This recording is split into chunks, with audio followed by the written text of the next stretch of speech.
दिन अगर शंकर पर एक लोटा पानी चढ़ाया जाता है तो जिन लड़कियों का विवाह नहीं हो रहा, जिन बच्चों का विवाह नहीं हो रहा, उन बच्चों के भी विवाह हो जाते हैं हमारा।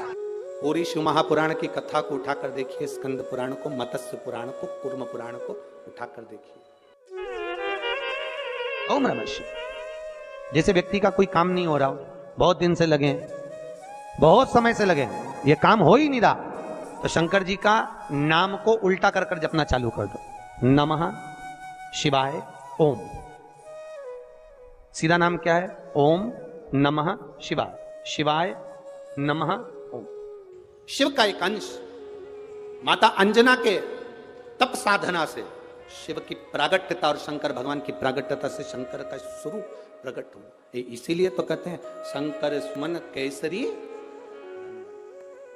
कई लोग प्रश्न करते हैं, गुरुजी आप कहते हो कि हनुमान जी महाराज शंकर भगवान का एक अंश स्वरूप है, एक बाणासुर का चरित्र और एक श्री हनुमान जी महाराज का चरित्र। हम तो हमेशा कहते हैं अगर आप हनुमान जी का भी दर्शन कर रहे हैं तो यह अंदाजा लगा कर रखें कि आप शंकर का दर्शन कर रहे हैं। आप शंकर का दर्शन कर रहे हैं तो यह अंदाजा लगा कर रखें कि आप हनुमान जी का दर्शन कर रहे हैं। सब एक, कोई भेद नहीं, सब एक, कोई भेद नहीं। देवताओं, आप एक बेलपत्र की रहती है, बेलपत्र आगे का भाग एक बेलपत्र और नीचे की जो ये दो पत्तियां होती हैं, इन दो पत्तियों के ऊपर एक एक शमी पत्र। ये दो जो पत्तियां हैं, इन पत्तियों के ऊपर एक एक शमी पत्र और लाल चंदन ये रखकर कितना भी रोगीला व्यक्ति हो, रोग से ग्रसित व्यक्ति हो, जिंदगी में कितना ही दुख पड़ रहा हो, बेलपत्र की ये दोनों पत्ती जिसके ऊपर शमी पत्र रखकर, लाल चंदन रखकर श्री हनुमान जी महाराज और हनुमान जी महाराज के तीसरे नंबर के भाई श्री गतिमान जी। हनुमान जी कितने भाई हैं?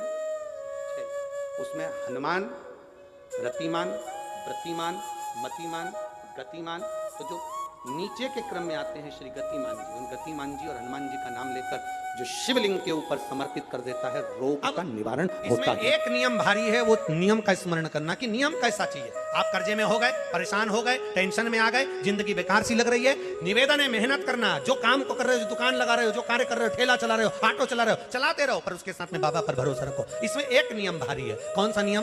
कि मान लो 12 शिवरात्रि में आप 1-2 शिवरात्रि शिव जी के मंदिर पहुंच गए, तीसरी शिवरात्रि पर भूल गए या किसी कारणवश कहीं दूर चले गए, ना जा पाए, तो घर के जितने सदस्य हैं सबसे निवेदन है कि 12 महीने की शिवरात्रि का नियम बना रहे हो तो घर के सभी लोग बेलपत्र चढ़ाने का नियम बनाओ। उसका कारण यह है, घर का एक व्यक्ति अगर बाहर चले भी गया, घर का दूसरा व्यक्ति शिवरात्रि को भूल भी गया, घर का तीसरा व्यक्ति किसी कारणवश काम में लग भी गया, तो घर का चौथा व्यक्ति तो शिवरात्रि याद रखेगा और हमारा नियम पूरा हो जाएगा। नियम पूरा हुआ तो हमारा कार्य पूरा। हम उस नियम को पूरा करें, हम उस कार्य को पूरा करें। शिव की आराधना किसको कहते हैं? कोई कहता है कि क्यों भटक रहे हो, क्यों जा रहे हो यहां वहां। हम कहते हैं तुम भटको भी मत, कहीं मत जाओ। तुम्हारे घर के नजदीक में जो शंकर का शिवालय हो, तुम्हारे घर के नजदीक में जो शंकर का मंदिर हो, शिव मंदिर हो, शिवालय हो, उस शिवालय में जाकर 1 लोटा जल प्रतिदिन चढ़ाना प्रारंभ करो। श्री शिवाय नमस्तुभ्यं।